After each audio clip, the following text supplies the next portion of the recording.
Hello friends, welcome back to another episode of the Healing Feminine Shame podcast with me, Devon of InnerSpark. And today's episode, we are getting into 3 ways that feminine shame is impacting your life. And I am so excited to get into this. And you may have noticed there is a podcast name change. This was formerly Subtle Medicine, and it is now the Healing Feminine Shame podcast.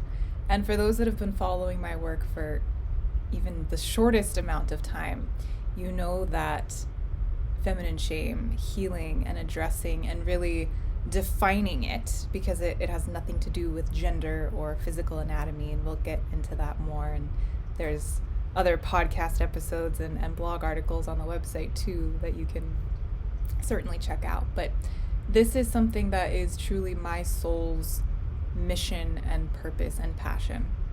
And we heal feminine shame by realigning with what's natural, with nature's wisdom, with ourselves, with our bodies.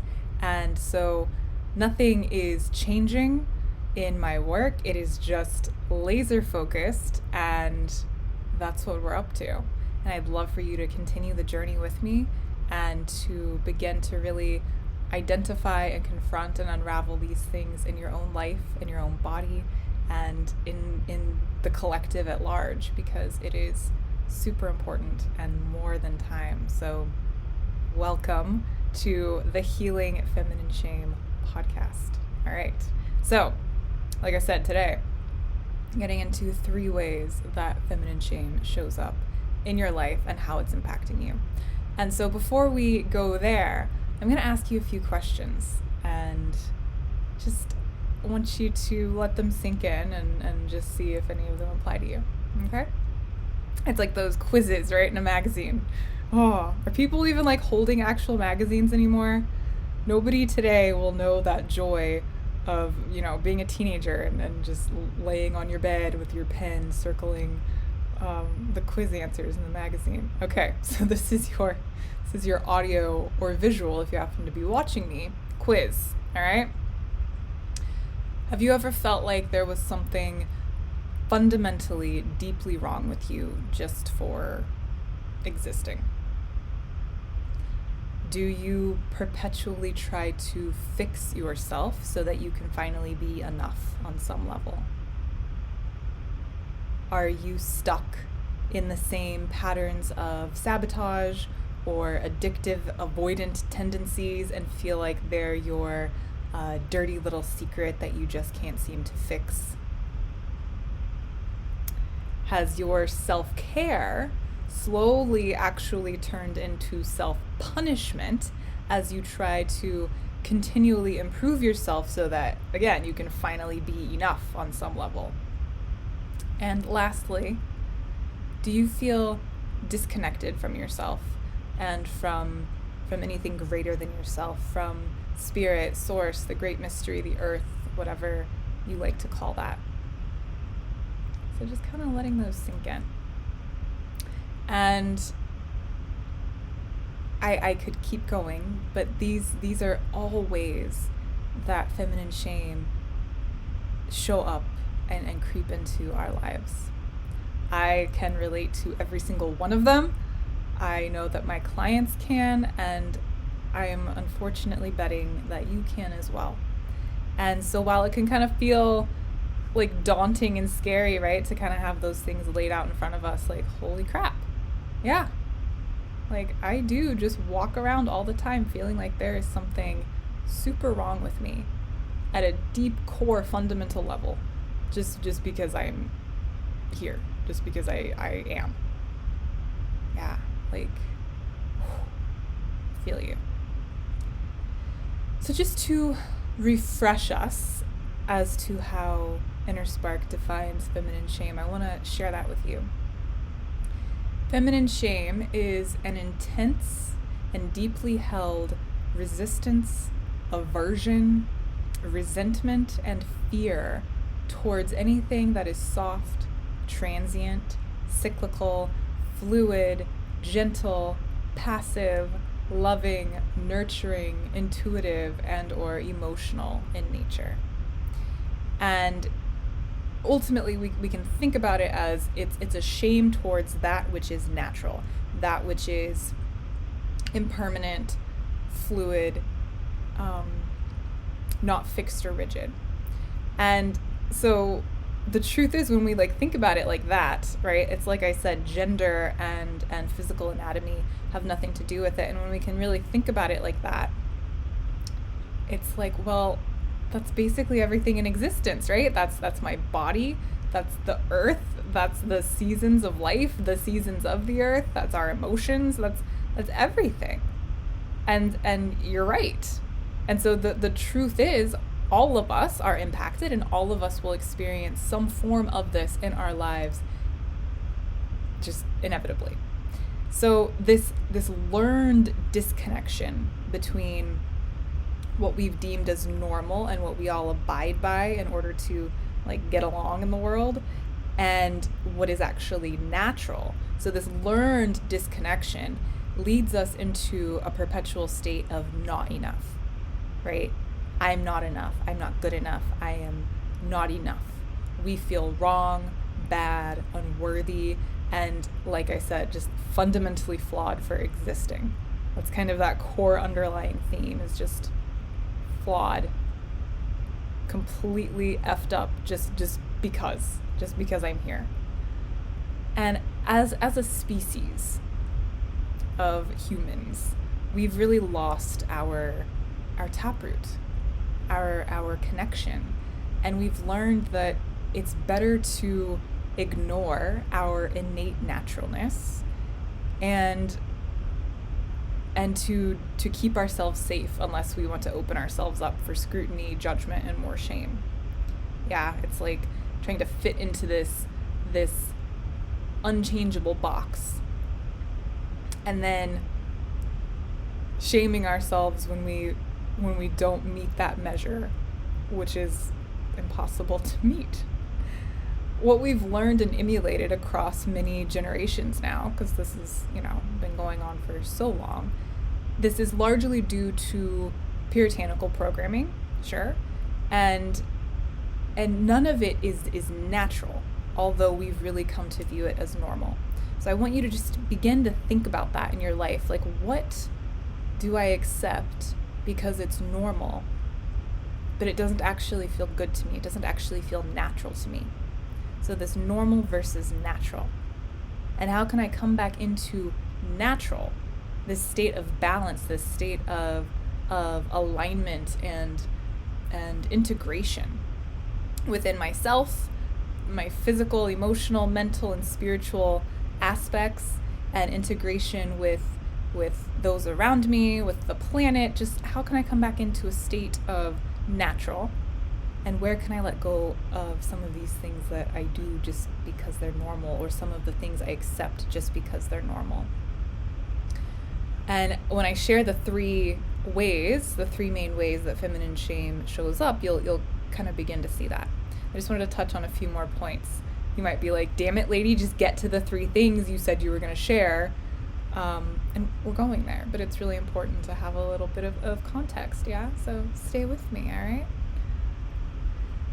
Living with feminine shame is this like I said, this constant internal struggle between normal and natural. And then internalizing when we don't meet these arbitrary external measures of good or enough, internalizing that to mean that there's something wrong with us. That's a really key feature of shame, period, is this internalization that there's something wrong with me. There is something wrong with me because I am not enough, because I'm not meeting this thing. And this compartmentalized way of life, it makes everything harder. Everything way harder than it has to be. I truly, I don't have the answers, right? I didn't create this whole thing and you and, all of the stuff that's here. I don't have the answers. However, in my heart, I truly don't believe that we were made to struggle. That's something that we've kind of done to ourselves, right? In so many ways. My goodness. I believe that there's was intended to be this beautiful, natural, cyclical dance. And when we look at what's natural, and I'm looking out my window right now at rain just pouring down, there is a beautiful, easeful rhythm and cycle to it all. And this way is just, it makes everything harder and really contributes to dis-ease physically, emotionally, mentally, spiritually, and on like a massive planetary scale.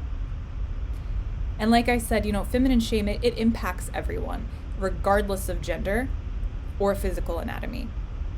I chose to use the word feminine because it's something that we still relate to. We still have a certain association with. We can understand that. So I use that intentionally as an entry point so that people can kind of get it, and then I can take them into more of the abstract concept of what I'm trying to get at.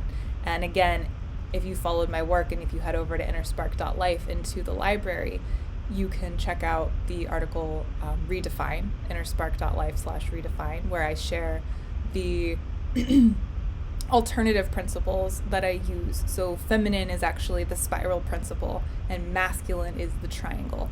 So another way of looking at this is spiral shame. So shame of things that are, like I said, natural, cyclical, transient, soft, receptive, passive, lunar, fluid. It's really us and how as a species we've come to a place where the essence of feminine or the spiral principle is not held with high regard. And so we're all impacted, and the health of the planet is certainly seeing the impacts as well. We've really been taught to favor and celebrate structure and outward expression and productivity and action over all else, and to view it as safer, more preferred. And while anything that is not that is more feminine, that is more passive and transient and changeable, is seen as unsafe and untrustworthy and something about which to be wary. So yeah, so good. Like I said, there's other podcast episodes and blog posts on the website InnerSpark.life. So now, my friends, 3 ways that feminine shame is impacting our lives, and some things to really think about, some things to feel into, dropping into your bodies, into your hearts, and feeling these things and noticing, like I said, where you are accepting normal at the expense of natural and what that is costing you. So number 1, feminine shame cuts us off from ourselves, our intuition, and our bodies. You are your own best teacher, healer, guide, whatever. It's you. There is nothing and no one outside of you, no gatekeeping authority that can guide you to your own best your own best answers. And so when we're in this state and really trying to favor normal over natural, and when we're stuck in this place of shame, there is a lot of external seeking. There's a lot of giving up listening to ourselves, even trying to hear ourselves, listening to our intuition and listening to our bodies, because our bodies are the source of shame, right? They're sinful, they're bad, they're wrong, they're not enough, they're too much, they're whatever. They are the epitome of spirally, right? They age. They do things, they make sounds, they excrete waste. Like, we have periods, we have they're constant. I have a beautiful pimple today, the day I was gonna film my video, we are constantly changing, constantly. And the body likes to speak to us through symptoms, right? Those are just messengers. And again, those things we normalize: PMS, fatigue, anxiety, They're trying to guide you back to yourself. They're not problems. They're not something to be ashamed of because you're not doing life right enough, right? You're not like, oh, I need to do this better, do that better. It's like, no, maybe we just need to stop and listen and turn inward. Stop Googling answers. Stop WebMDing things and listen. And I could say so much more about this. So one last thing for now is just really reconnecting back to your intuition. It will never, ever be wrong. It feels a very certain way in everybody's body. Our intuition speaks to us uniquely, right? So my intuitive flicker or hit or knowing will feel differently from yours. And let that be your North Star. Let that be your anchor. All right? Number 2, feminine shame cuts us off from our voice, our truth, our desires, and our boundaries.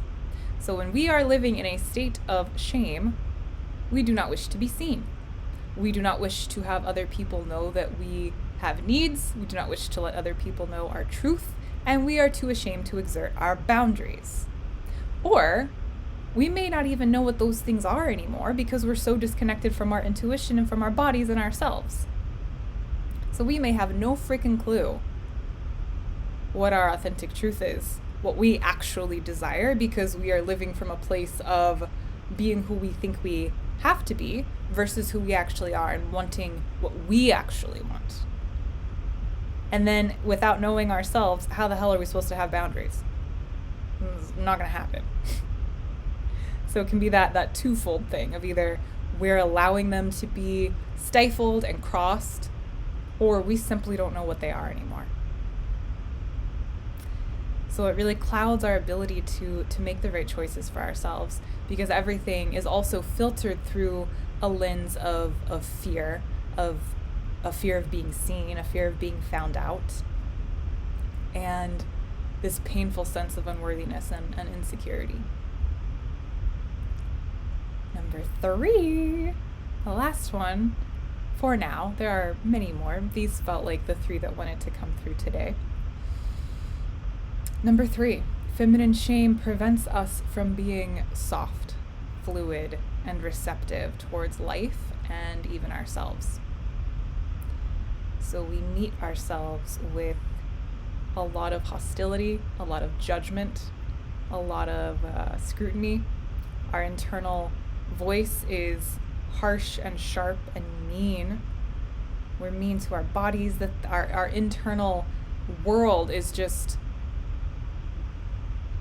it's either, can pendulate between being super critical or just super negligent. Like we're just like, I nothing you, right? I don't love you, I don't hate you, I nothing you. And shame it's really a frozen state. And when we're in this frozen place, we're not hearing ourselves. And we're afraid. There's a lot of fear. And there's a lot of that external seeking. And we're not allowing our needs to be met. And we're also not asking for help. We're not asking for help, support, seeking community, because we don't want to be seen. We don't want people to see what we think we see in ourselves.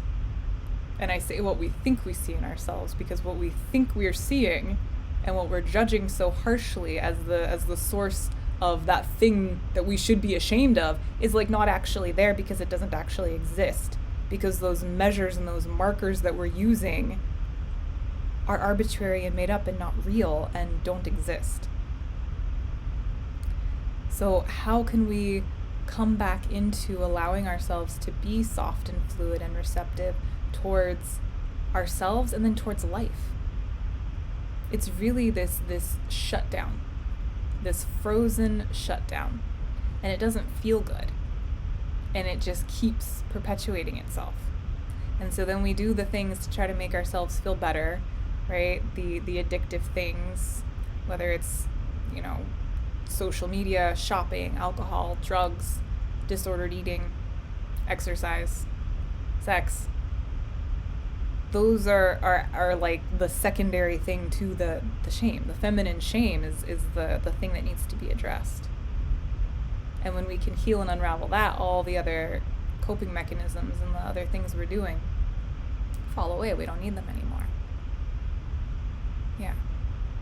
So I'm curious if any of these resonate with you, and what your experience is with them, and what you've maybe noticed or awakened to in this conversation. So I will leave it there for today, and I really just invite us to lean into freedom and thriving through embracing that which is natural and continuing to identify, confront, and heal the legacy of feminine shame that we're all carrying. Okay? If you enjoyed today's talk, I invite you to subscribe and follow along with me. Share with somebody that can benefit from this. That would be amazing.